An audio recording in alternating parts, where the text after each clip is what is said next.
अभी फिलिस्तीन ने जिस तरीके से इसराइल के अंदर घुस करके कार्रवाई की है, अब हमास को आतंकी संगठन बताया जा रहा है। तमाम तरीके की जो है खबरें मेन स्ट्रीम मीडिया में चलाई जा रही हैं और सोशल मीडिया पे एक अलग तरह की खबरें दिखाई जा रही हैं। अब मीडिया भी जो है दो तरह की खबर इस वक्त जो है चल रही है। एक मेन स्ट्रीम मीडिया जो है वो इसराइल की हिमायत में खबर चला रहा है और जो सोशल मीडिया है वो फिलिस्तीन की आवाज़ उठा रहा है और फिलिस्तीन के फेवर में खबरें चला रहा है। इसी पूरे मुद्दे पर बात करने के लिए मेरे साथ मौजूद हैं सुप्रीम कोर्ट के सीनियर एडवोकेट महमूद प्राचा।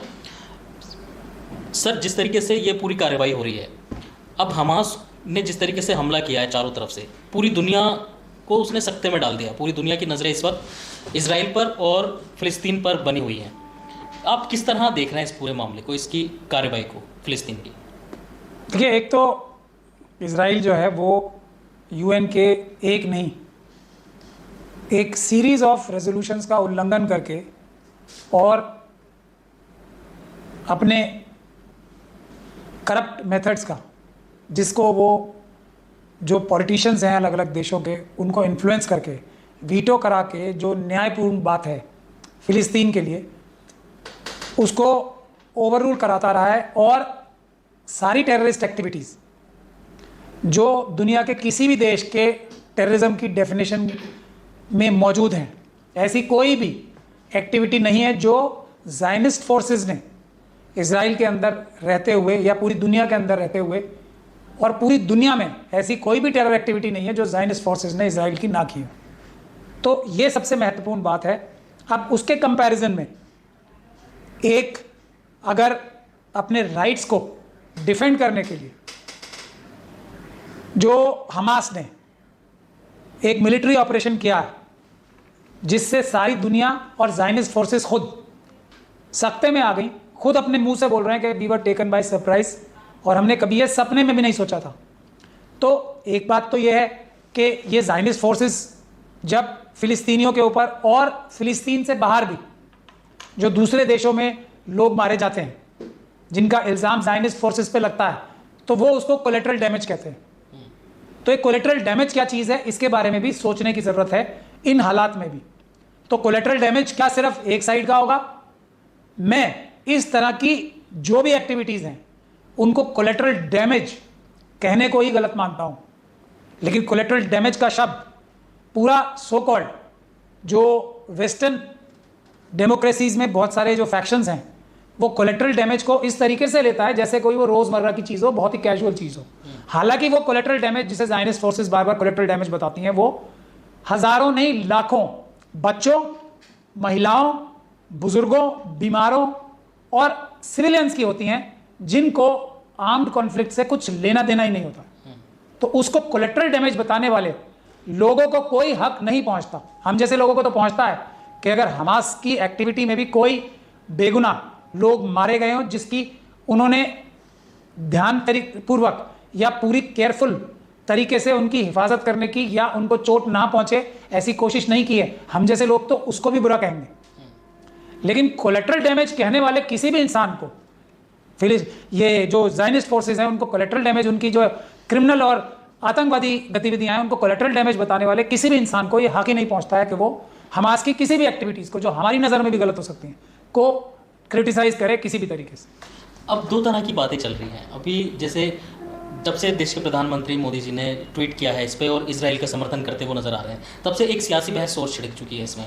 अब कहा जा रहा है कि जो बीजेपी पार्टी है या अटल बिहारी वाजपेयी जो थे वो खुद फिलिस्तीन की हिमायत करते नजर आए हैं। अब ये अलग बहस छिड़ गई है इसमें, इसको किस तरह देख रहे हैं आप? देखिए, आरएसएस द्वारा स्पॉन्सर्ड एक प्रधानमंत्री बने थे हमारे देश में कांग्रेस के, नरसिम्हा राव। जब तक राजीव गांधी जी प्राइम मिनिस्टर थे तब तक भारत देश ने इजराइल को रिकग्नाइज भी नहीं किया था और हमारे डिप्लोमेटिक रिलेशनशिप भी नहीं थे जब तक राजीव जी प्रधानमंत्री थे। भारत वो पहला देश था नॉन मुस्लिम जिसने फिलिस्तीन को रिकग्नाइज किया। भारत की सभी टॉप लीडरशिप ने राजीव गांधी जी के टाइम तक इजराइल की सारी एक्टिविटीज़ को इलीगल करार दिया है। ये भारत का कंसिस्टेंट स्टैंड रहा है जब तक के आरएसएस द्वारा स्पॉन्सर्ड एक प्रधानमंत्री, जिसने बाबरी मस्जिद भी शहीद कराई थी, नरसिम्हा राव साहब नहीं आ गए, प्रधानमंत्री नहीं बन गए। पूरी दुनिया में जब यूएन के रेजोल्यूशंस पास होते हैं यूएन की जनरल बॉडी के रेजोल्यूशंस पास होते हैं तो पूरी दुनिया का कंसेंसस निचोड़ निकल के आता है कि इजराइल यानी कि ज़ायनिस्ट फोर्सेस इजराइल की ये टेरर एक्टिविटीज़ कर रही हैं और उनको ये नहीं करने चाहिए। उसके बाद मोदी जी की तो खैर में वाजपेयी जी ने भी वही पॉलिसी फॉलो की जो देश की कंसिस्टेंट पॉलिसी थी।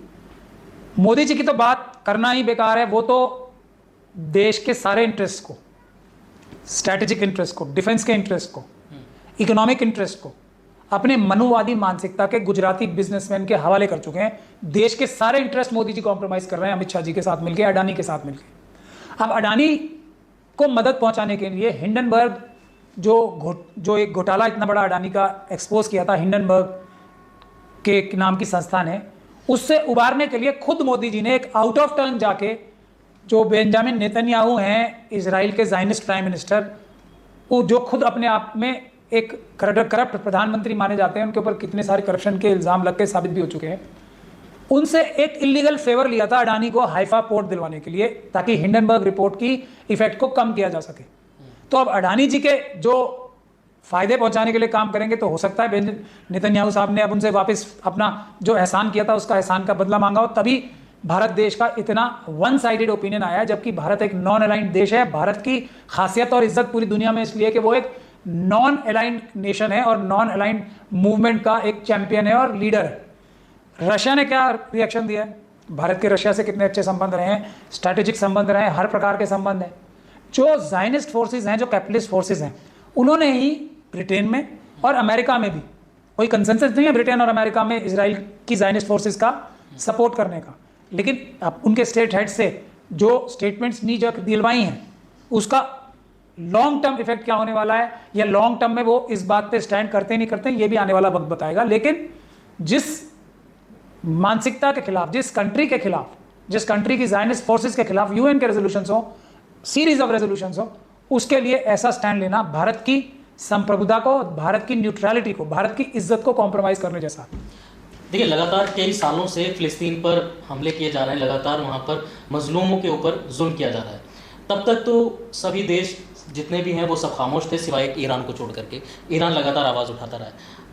प्राचा साहब, अभी अगर जो गल्फ कंट्रियाँ हैं, जिस तरीके की बयानबाजी अब चल रही है देश के अंदर, क्या असर पड़ेगा इससे देश पर, या जो अपने देश के गल्फ कंट्री से रिश्ते हैं उस पर क्या असर पड़ेगा? अगर मुस्लिम देशों से हमारे देश के रिश्ते खराब होते हैं ऐसी बातों से जिससे देश को कोई फायदा नहीं हो रहा, इजराइल देश से भारत को कोई फायदा नहीं होता, नुकसान ही होता है। हाँ, इसके करप्ट पॉलिटिशियंस को, आरएसएस के लोगों को अपनी दुनिया भर में करप्शन करने के लिए और पैसे चुराने के लिए देश में और विदेशों में भी ज़ायनिस्ट फोर्सेस का फायदा जरूर उठा सकते हैं। टेक्नोलॉजी की बात जो करते हैं भारत के लोग, भारत के एक से बढ़कर एक साइंटिस्ट, हालांकि उसमें भी अगर देखा जाए तो और बेटर हो सकते हैं। अगर हमारे देश के SC ST OBC और माइनॉरिटीज़ को ज़्यादा चांस मिलेगा, जैसे APJ अब्दुल कलाम साहब को चांस मिला तो उन्होंने देश की टेक्नोलॉजी को कितना ऊपर पहुंचाया। जब SC ST OBC और माइनॉरिटीज़ के लोगों को चांस मिलेगा तो टेक्नोलॉजी में हम दुनिया में सबसे आगे होंगे। लेकिन इजराइल की बेकार टेक्नोलॉजी जो अब इस हमास के अटैक से ये साबित हो चुकी है कि वो उसी तरीके का एक प्रोपोगेंडा मशीन था, प्रोपोगेंडा था कि इजराइल के प्रोडक्ट्स बहुत अच्छे होते हैं, डिफेंस मैकेनिज्म अच्छा होता है, मोसाद की जो फील्ड एक्टिविटीज़ हैं वो बहुत ज़बरदस्त आउट ऑफ द वर्ल्ड होती हैं, और उनकी पास जो इंफॉर्मेशन गैदरिंग सिस्टम है पेगासस लगा के वो पैसे तो चुरा सकते हैं। देश की आम जनता, जो निरीह जनता है, जिसको कोई सिक्योरिटी का मतलब, जिसके पास कोई इक्विपमेंट नहीं होता, या जो टेक्निकली साउंड जनता नहीं है, उसके यहाँ तो उसके फ़ोनों से चोरी कर सकते हैं। उसके अलावा इजराइल की जो टेक्नोलॉजी है वो मुंह के बल गिर चुकी है। उनकी सारे इंटेलिजेंस गैदरिंग के जो दावे थे और सारे इंटेलिजेंट होने के जो दावे थे वो एकदम क्रैश हो चुके हैं। वो वैसे ही साबित हुए जैसे मोदी जी अपने आप को इंटेलिजेंट बताते हैं अपनी जो क्रिमिनल मीडिया है उसके जरिए और लाखों करोड़ रुपए खर्च करके। तो ऐसी टेक्नोलॉजी लेकर भारत को क्या फायदा हो रहा है? भारत तो खुद ही एक टेक्नोलॉजिकल एडवांस देश बन सकता है जी, और है भी। इजराइल छोटी सी कंट्री है, उसके पास कुछ भी नहीं है सिवाय रिश्वतें पहुंचाने के ज़ायनिस्ट फोर्सेस द्वारा, सिवाय चोरी करना सिखाने के लिए हर देश में। अमेरिका में भी जो चोरी करना सिखाते हैं तो कौन सी फोर्सेस सिखाती हैं? Zionist forces. चाहे बैंकिंग इंडस्ट्री हो, चाहे अभी लेटेस्ट बिटकॉइन है, चोरी करना कौन सिखाता है? या तो आरएसएस के लोग भी अब उनके साथ पार्टनरशिप में करके चोरी करना सिखा रहे हैं पूरी दुनिया को, या ज़ायनिस्ट फोर्सेस तो चोरी करना सिखाती हैं। ये जो हाउसिंग बबल था यूएस में, जिसने यूएस के लाखों लोगों को, करोड़ों लोगों को यूएस के भी गरीब बना दिया। आज यूएस जो है, वहाँ की जो सरकार है वो कई बार वर्ड्स पे आ चुकी है, बैंकरप्ट होने के, उनके पास सरकार के काम चलाने के पैसे नहीं होते। उसी तरह उसी के बरक्स जैसे अडानी को देश में सारे देश का पैसा चुरा के दिया जा रहा है, वैसे ही बहुत सारे ज़ायनिस्ट इंडस्ट्रीज हैं जिनको ज़ायनिस्ट फोर्सेस वहाँ के देश की जनता का पैसा चुरा के देती हैं, और उससे ये पूरी दुनिया में जो भी शर और फसाद फैलाते हैं उसके ये माहिर हैं। इसी चीज़ में माहिर हैं और किसी चीज़ में माहिर नहीं है। अब एस्टैब्लिश क्या लग रहा है आपको कि ये जंग के हालात बनेंगे, आगे बढ़ेगी, या ये बीच में रुकेगा? इस पर कोई रोक लगे? देखिए, मैं डिफेंस एनालिस्ट नहीं हूँ और मैं कोई डिफेंस का एक्सपर्ट भी नहीं हूँ, लेकिन मुझे ये लग रहा है जिस तरीके से इजराइल के ज़ायनिस्ट फोर्सेस जो हैं उनको कुछ मुट्ठी भर लोगों ने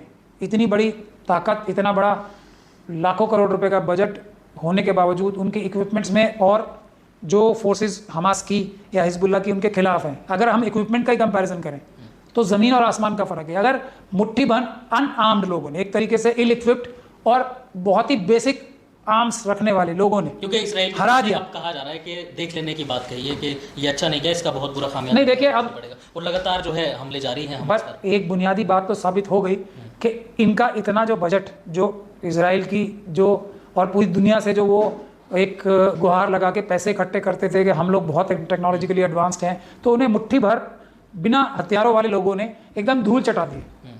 अब उसको लॉन्ग टर्म में अपने हायर इक्विपमेंट्स यूज़ करके, डिसप्रपोर्शनेट एसेट्स यूज़ करके, अगर निरी जनता को, देखिए अभी भी मेरा तो जो मुझे नज़र आ रहा है वहाँ की जो अखबारों में और न्यूज़ में रिपोर्टिंग देखी, अगर फेयर बैटल होगी अभी भी, तो मुझे नहीं लगता इजरायली फोर्सेस कुछ भी कर पाएंगी, मतलब वो एक कदम भी नहीं चल पाएंगी। अब ये हमास के लोगों ने, हमास के मिलिटेंट्स ने ये साबित कर दिया।